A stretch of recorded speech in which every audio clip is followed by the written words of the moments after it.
Once again welcome in my YouTube channel. दोस्तों, इस video के माध्यम से हम आपसे 4 से 5 टॉपिक पर डिस्कस करने वाले हैं।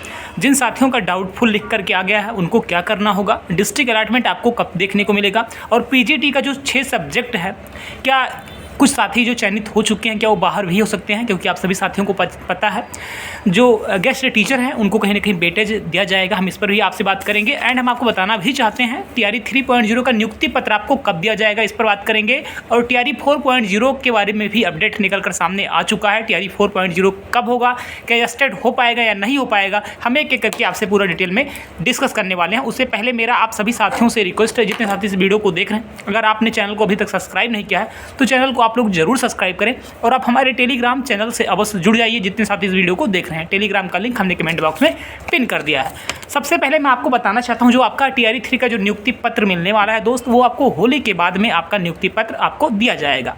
अगर हम ट्रेनिंग की बात करें तो ट्रेनिंग आपका 25 फरवरी के आसपास आपका शुरू हो जाएगा। ये चीज़ हो गया है। टीआरई 4 की अगर हम बात करें तो टीआरई 4 का हम आपसे बार बार कहते हैं कि मार्च लास्ट में वैकेंसी आना निश्चित है, क्योंकि बिहार के अंदर चुनाव है।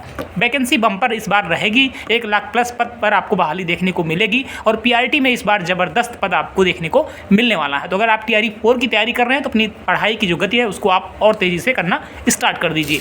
अब हम बात करने वाले हैं डाउटफुल अभ्यर्थियों को, जिनका डाउट हो गया, जिनके रिसीविंग में लिख करके आ रहा है, उनको क्या करना होगा। उनको अपना जो अपलोडिंग है ये उनको कब तक दिया जाएगा। और दूसरा सबसे बड़ा प्रश्न ये है, मेरे बहुत सारे साथियों का मुझे मैसेज आता है कि सर एडिट करने का मौका दिया जाएगा या नहीं दिया जाएगा, क्योंकि दक्षता उनका हो गया है, उनका वहाँ पे पात्रता होना चाहिए था। बहुत सारे ऐसे अभ्यर्थी हैं जिनका क्या नाम है, कुछ माता जी के नाम में गलती है, पिताजी के कुछ नाम में गलती है, उनके कुछ ना कुछ फॉर्म में कुछ ना कुछ एरर हो गया है, तो वो एडिट करने को अगर मौका मिलेगा तभी चीज़ें आपको सही देखने को मिलने वाली। तो मैं आप सभी साथियों से कहना चाहता हूँ दोस्त, टीआरई 1 में आपको एडिट करने का मौका नहीं दिया गया था, टीआरई 2 में आपको एडिट करने का मौका नहीं दिया गया था।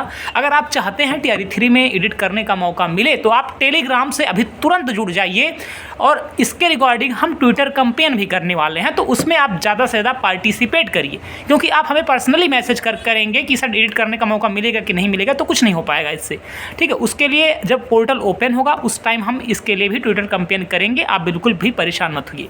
अगर हम जिनका डाउटफुल लिख कर आ गया है उनके लिए विंडो कब ओपन होगा, तो मैं आपको बताना चाहता हूँ, पीआरटी का डीबी कंडक्ट हो चुका है। जूनियर की अगर हम बात करें तो जूनियर का आज लास्ट डेट है, आज भी लगभग कंडक्ट हो गया है जूनियर। टीजीटी पीजीटी का डीबी जैसे कंडक्ट होगा देन आपको लिए पोर्टल ओपन हो जाएगा। जो जितने साथी हैं जिनका डाउटफुल लिख करके आ रहा है वो अपना जो मार्कशीट है, जो अपनी सर्टिफिकेट है, उसको आप रीअपलोड कर सकते हैं, पार्टिकुलर जिसमें आपका डाउटफुल लिख कर आ गया होगा। ठीक है, तो उसको आप अपना सही कर सकते हैं। इसके लिए आपको बिल्कुल भी परेशान नहीं होना है। मैं आप सभी साथियों को बताना भी चाहता हूँ, जिन साथियों का डिस्ट्रिक्ट अलॉट अभी नहीं हुआ है उस पर आपको जल्द ही अपडेट मिलेगा, ये आप मान कर चलें। ट्रेनिंग आप सभी का साथ में ही शुरू होगा, ये आप मानकर चलें। हमारी भी सर से बात हुई है, सर के द्वारा यही सूचना हमें निकल कर सामने आई है। जिन साथियों का अभी डीबी नहीं हो पाया, किसी वजह से उनका क्या नाम है प्रवेश पत्र नहीं है या कुछ भी दिक्कत है, तो उनको क्या करना होगा, उनके लिए अलग से आपका डाटा आएगा। उसके लिए आपको बिल्कुल परेशान नहीं होना है कि जो अभ्यर्थी हैं जो छूट गए हैं, जिनका काउंसलिंग नहीं हो पाया है, उनके लिए अलग से आपका बहुत जल्द ही नोटिस दिया जाएगा और आपका पार्टिकुलर 2 या 3 दिन का समय दिया जाएगा। तो उसके बीच में आप अपना डीबी करा सकते हैं। जैसे अपडेट निकल कर सामने आएगा मैं आपको तुरंत टेलीग्राम चैनल पर शेयर करूंगा, आप बिल्कुल भी परेशान मत होइए। अगर हम बात करें पीजीटी 6 सब्जेक्ट को लेकर, मैं आप सभी साथियों को बताना भी चाहता हूँ। आपको पता है जो पीजीटी का जो अन्य सब्जेक्ट है उनका जो आपका डीबी होने वाला है वो तो बिल्कुल सही टाइम पर होगा, 4-5 फरवरी को आपका डेट दे दिया गया है। ठीक है, लेकिन जो 6 सब्जेक्ट है ये डीबी कहीं ना कहीं रोक दिया गया है। ये डीबी अब आपको 10 फरवरी तक आपका एक्सटेंड कर दिया गया है, तो ये डीबी थोड़ा सा आपका डिले होगा। मैं आप सभी साथियों से कहना चाहता हूँ, जो साथी इस वीडियो को देख रहे हैं, अगर आप 6 सब्जेक्ट के अभ्यर्थी हैं तो सबसे पहली चीज़ तो आप इस चीज़ के लिए बिल्कुल भी परेशान मत हुई। अगर आपका चयन हो चुका है तो आपको गेस्ट टीचर की वजह से बाहर नहीं होना पड़ेगा, इसके लिए आप पूरी तरीक़ा से निश्चिंत रहें। टीआरई 3.0 की अगर हम बात करें तो जो वैकेंसी थी करीब 87,000 के आसपास वैकेंसी थी, ये वैकेंसी पूरी तरीक़ा से फुलफिल नहीं हो पाया है। करीब 21 से 22,000 के अप्रॉक्स सीट कहीं ना कहीं खाली चली गई है और मोस्टली सीट आपको टीजीटी पीजीटी में ही खाली देखने को मिल रही है। तो आप बिल्कुल परेशान मत होइए। आयोग ये बिल्कुल भी नहीं चाह रहा है कि कोई भी कैंडिडेट जिनका चयन हो चुका है उनको बाहर करना पड़े, तो इसके लिए आप पूरी तरीक़ा से निश्चिंत रहें।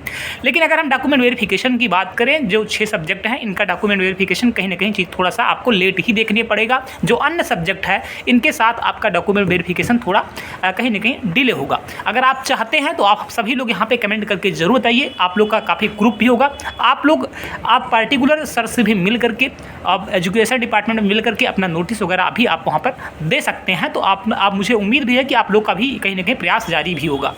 अगर हम बात करें सीटेट को लेकर के, मेरे बहुत सारे साथियों का प्रश्न आ रहा है, सर सीटेट का क्या हो रहा है, सीटेट का क्या हो रहा है। मेरे दोस्त, हमारी बात सर से आज भी हुई है और 2-3 जगह के जो हमारे अभ्यर्थी हैं जो परेशान हैं उनको कहीं ना कहीं अभी, अगर हम फर्स्ट स्लॉट की बात करें तो 2-3 जिलों में उनको क्या नाम है रिसीविंग दे दिया गया है। लेकिन दरभंगा में 5 कैंडिडेट ऐसे हैं, 5, एक लोगों से नहीं बात हुई है, 4-5 लोग ऐसे हैं दोस्त जिनको डीओ सर के ने साफ देने से मना कर दिया है। वो यही बोल रहे हैं दोस्त कि हम आपको रिसीविंग नहीं देंगे, हम ऊपर से आदेश आया है रिसीविंग नहीं देंगे, जबकि ऊपर का कोई भी आदेश अभी तक जारी नहीं हुआ है ऐसा।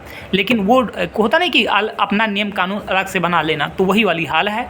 जबकि अदर जिले में आज भी 6 to 8 के अभ्यर्थियों को जिनका सीटेट में 82 नंबर है उनको आज भी रिसीविंग दिया गया है। मैं आप सभी साथियों को बताना भी चाहता हूँ, सीटेट 82 का कहीं ना कहीं आज आपने देखा भी होगा।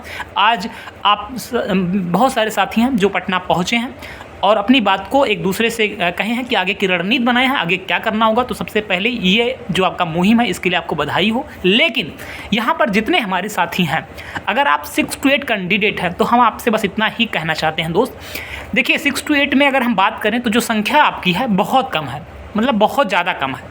बहुत संख्या होगी तो मेरा अपना पर्सनल अनुमान है कि जो जेन्युइन कैंडिडेट हैं जिनका 6 to 8 में क्या नाम है 6 to 8 या चाहे पीआरटी में जिनका चयन हो चुका है, ऐसे संख्या कम से कम 500 से 600 के आसपास ही है।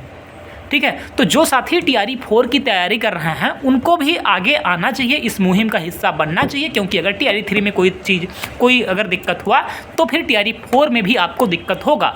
और जिनका सिलेक्शन हो चुका है, चाहे वो टीआरई 1 वाले हों चाहे टीआरई 2 वाले हों, अगर आपका सीटेट में 82 नंबर है तो आपको भी इनका साथ देने की ज़रूरत है मेरे दोस्त। क्योंकि अगर इन्हें कुछ दिक्कत हुआ तो इसका प्रभाव फिर आप पर भी पड़ सकता है। मैं इस चीज़ को आपसे बार बार कहता हूँ। लेकिन मैं आप सभी साथियों को कहना भी चाहता हूँ, अगर आपका सीटेट में 82 नंबर है तो आप बिल्कुल परेशान मत होइए। अपनी लड़ाई आप जैसे जारी किए हैं उसी तरीक़ा से आप बुलंद रखिए और ज़्यादा से ज़्यादा लोग एक्टिव होइए।